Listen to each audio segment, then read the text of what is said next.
Hello guys, welcome back to my channel Rupa's cookbook. তো আজকে চলে এসছে আবার একটা নতুন রেসিপি নিয়ে। এই গরমে অনেক তো রান্নাবান্না হলো, তো চলো এবার একটু মাথাটাকে ঠান্ডা করে নেওয়া যাক, একটু জুস ট্রাই করা যাক। আজকে একটা নিউ জুস ট্রাই করবো। আজকে আমি এখানে একটা ছোট্ট পেয়ারা নিয়ে নিয়েছি, আর পেয়ারাটাকে আমি একটা ছুরি দিয়ে ভালো করে উপরের অংশটাকে কেটে নিলাম। কেটে নেওয়ার পর আমি একটা চামচের সাহায্যে ভালো করে ভিতরের বীজটাকে বার করে নেব। তো তোমাদের কার কার জুস খেতে ভাল লাগে আমাকে অবশ্যই কমেন্টে জানিও। যা গরম পড়েছে তাতে পেট গরম না করে মাথাটাকে ঠান্ডা করে নেওয়া যাক এই পেয়ারার জুস খেয়ে। তো তোমরা দেখতেই পাচ্ছ আমার এখানে পেয়ারার জুস বের করা অলমোস্ট রেডি হয়ে গেছে।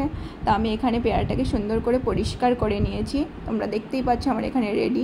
তারপর আমি এখানে একটা মিক্সিং জার নিয়ে নিয়েছি, আর জারের মধ্যে আমি পেয়ারার যে বীজটাকে বার করেছিলাম ওটাকে দিয়ে দিলাম। তার মধ্যে আমি একটু নুন, সামান্য একটু চিনি আর একটু ভেজে রাখা জিরের গরম মশলার গুঁড়ো আমি দিয়ে দিলাম।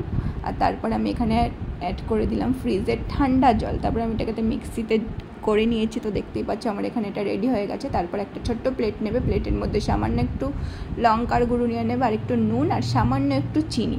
তারপর যে কেটে রাখা পেয়ারাটা ওটাকে ভালো করে এরকম গোল গোল করে ঘুরিয়ে নেবে। তো দেখতেই পাচ্ছ আমার এটা মাখানো রেডি হয়ে গেছে। আমি সুন্দর করে মাখিয়ে নিলাম, এটাতে একটা আলাদা ফ্লেভার আসবে।